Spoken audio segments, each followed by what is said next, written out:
Vamos falar de futebol. Eu recebo aqui no estúdio o jornalista do Santa Portal, Rodrigo Martins, para analisar a participação dos times paulistas na sexta rodada do Brasileirão. Boa noite, Rodrigo. Obrigado, viu, pela presença.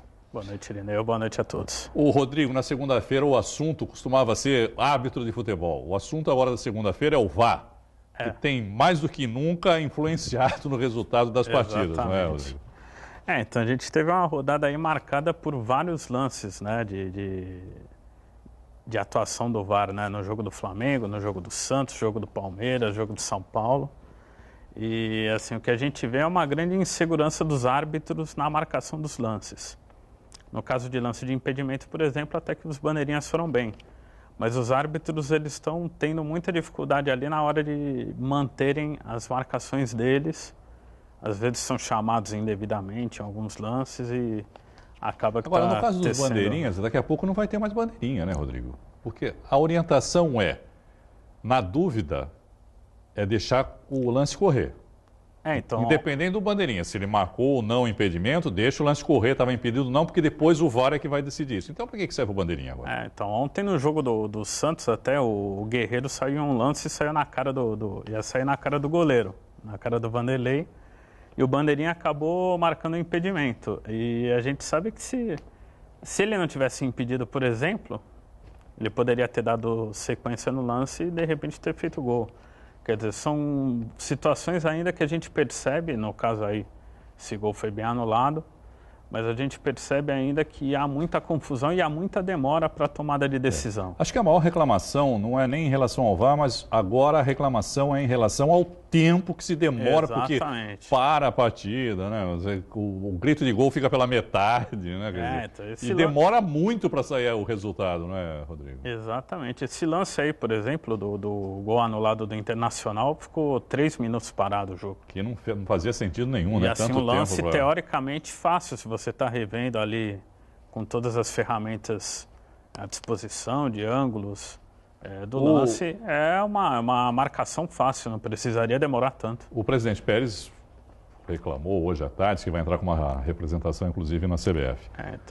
É que a situação do Rodolfo Toschi, que foi o árbitro que apitou tem ontem, antecedentes já em relação ao Santos, ano passado, aquele último lance lá do jogo contra o Cruzeiro pela Copa do Brasil, que ele encerrou o jogo. A bola rolando, ele encerrou, né, o jogo. Então ontem a gente está vendo aí o lance do Rodrigo. Você vê que o Rodrigo dá um tapa para frente, o Cuesta pega o Rodrigo. O Rodrigo forçou, deu um pulo para valorizar? Deu. Mas qual atacante que não dá um pulinho para dar aquela valorizada? Mas o árbitro deu o pênalti, quer dizer, ele teve convicção para marcar o pênalti e depois volta atrás, né? Então. E ele estava a uma distância curta do lance ali, 4 ou 5 metros no máximo.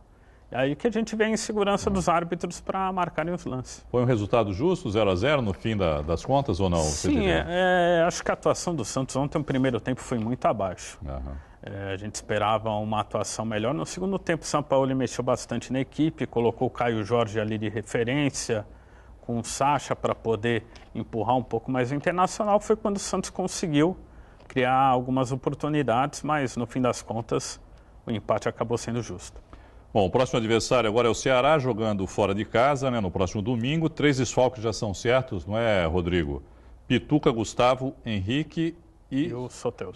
Os suspensos, né? Pituca, Gustavo Henrique e Soteldo, os 3. Isso, os 3 suspensos. O Soteldo agora só volta após a Copa América, né, que ele está convocado para a Venezuela, para a disputa da competição. Mas a boa notícia é que o Marinho está chegando aí, vai ficar à disposição. É uma boa contratação, Rodrigo? Ele vem do Grêmio, né, em troca pelo David Braz, né? Então, acho que o Marinho, num primeiro momento, ele vem como um possível substituto do Rodrigo, né? Nós estamos acompanhando ali as imagens da apresentação hoje no Marinho. Exatamente. Bom, ele chegou bem humorado, né, fazendo graça. Sim, ele é um jogador carismático ali, um jogador que pode ser que caia rapidamente no gosto da torcida, mas para isso precisa mostrar no campo.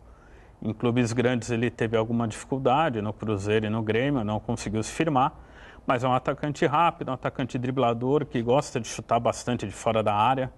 Teoricamente vem para substituir o Rodrigo, é mesmo? Está no mesmo nível, você diria? O Rodrigo acho que é um nível, né? O nível do Rodrigo é bem maior do que o do Marinho, mas dentro do que havia dentro do mercado no futebol brasileiro, acredito que foi uma boa reposição.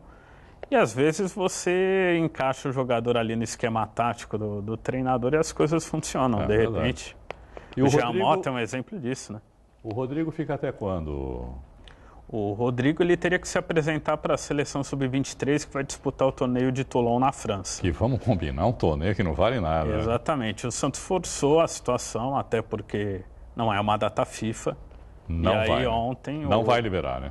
Ontem saiu a decisão de que o jogador não vai ficar até o dia 12, que é o último jogo do Santos antes da parada da Copa do Mundo. Da Copa do Mundo não, Copa América. Da Copa América. Perdão. Que é o jogo clássico contra o Corinthians, que deve ser na Vila Belmiro, mas pode ir para o Pacaembu, ainda não há certeza sobre o local dessa partida. E por falar em Corinthians, que venceu o São Paulo mais uma vez em Itaquera, 1-0.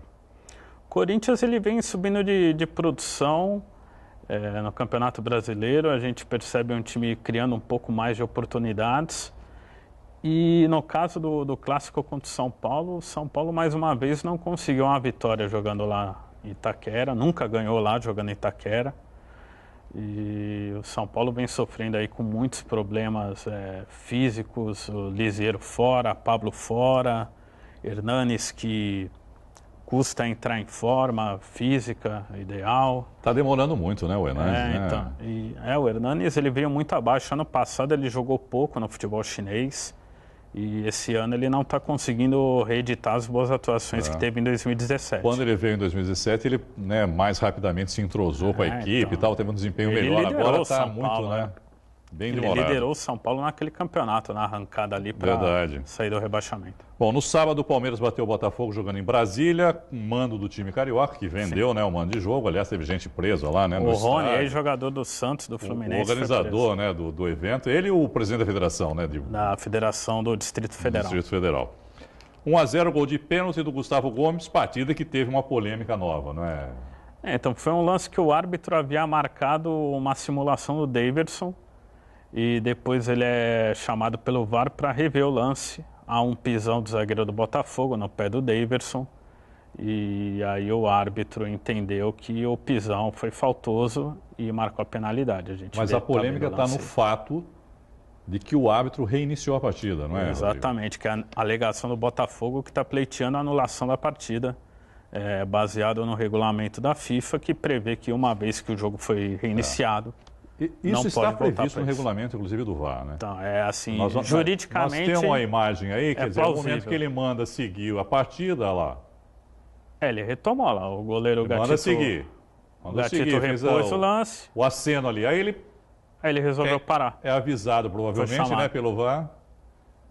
E aí vai rever o lance. Quer dizer, a irregularidade estaria aí, né? No fato de ele reiniciar a partida e a partida que é reiniciada, o lance não pode ser mais revisto. Exatamente. Né? Só para a gente dar um exemplo, para ficar até mais claro para o telespectador, caso saia um gol de uma equipe e a equipe que sofreu o gol deu a saída, adeus. Não pode mais voltar atrás na decisão. É isso que o Botafogo, amparado ali pela legislação da FIFA, está pleiteando. São mais 3 rodadas antes da parada para a Copa América, né, Rodrigo? Isso, depois a gente tem a parada para a Copa América, a gente tem o campeonato, ele está no momento Palmeiras liderando com 16 pontos, Atlético Mineiro com 12, Corinthians, São Paulo e Santos têm 11 pontos, o Corinthians na frente pelos critérios de desempate, e o Flamengo fecha o G6 na 6ª colocação. Flamengo, que vive uma grande pressão aí, o Abel Braga ontem salvou ali no finalzinho, uma virada improvável. Estava ganhando 1-0, tomou a virada de 2-1, conseguiu nos minutos finais virar 3-2, né? Time do Atlético Paranaense também reserva, né? Time reserva e a pressão é muito grande lá no Flamengo para a saída do Abel Braga. O estilo de jogo da equipe, o futebol apresentado não está agradando o torcedor. O Palmeiras conseguiu já uma vantagem que começa a ficar significativa, não é, Rodrigo? O Palmeiras com 16 pontos, faltam 3 rodadas, quer dizer, pode terminar ainda mais com uma liderança ainda mais consolidada. Exatamente. Né? O Palmeiras é um time muito regular, né? Um time que sofre muito poucos gols e que tem um aproveitamento muito grande dos pontos, tanto jogando em casa quanto fora. Então, ainda tem a vantagem de ter um elenco que eles podem alternar time titular e reserva. O Palmeiras caminha aí para abrir uma boa distância, quem sabe até encaminhar o título aí no primeiro turno. A crítica em relação aos treinadores também é engraçada, né? Com o Abel, a crítica é de que o time não joga, com o Filipão também não gosta do estilo de jogo, mas pelo menos obtém resultados, né? Quer dizer, o Filipão alcança os resultados, já o Abel, uns resultados meio com dificuldade, né? É que o Abel não consegue dar um padrão ao time. Bem ou mal, o Filipão tem um padrão de jogo e a equipe é bem sólida, né? Não, e é líder do campeonato, né? Então não há como questionar, né, a posição da equipe. Exatamente. Só para a gente encerrar, não é, Rodrigo? O Jabaquara, mais uma vez, perdeu pela Série B do Campeonato Paulista. O que está acontecendo com a equipe do Jabaquara, Rodrigo? Então o Jabaquara foi derrotado ontem em casa pelo Mauá, jogando no Estádio Espanha. Amarga a última posição do Grupo 6, com apenas 1 ponto em 7 jogos. A situação para a classificação é praticamente impossível, aí faltando 5 rodadas. O time trocou o comando, veio o Gilberto Costa para ser o técnico e está tentando remontar o Jabaquara e tentar dar uma arrancada no final para tentar aí uma missão praticamente impossível. Quase seria impossível. A classificação.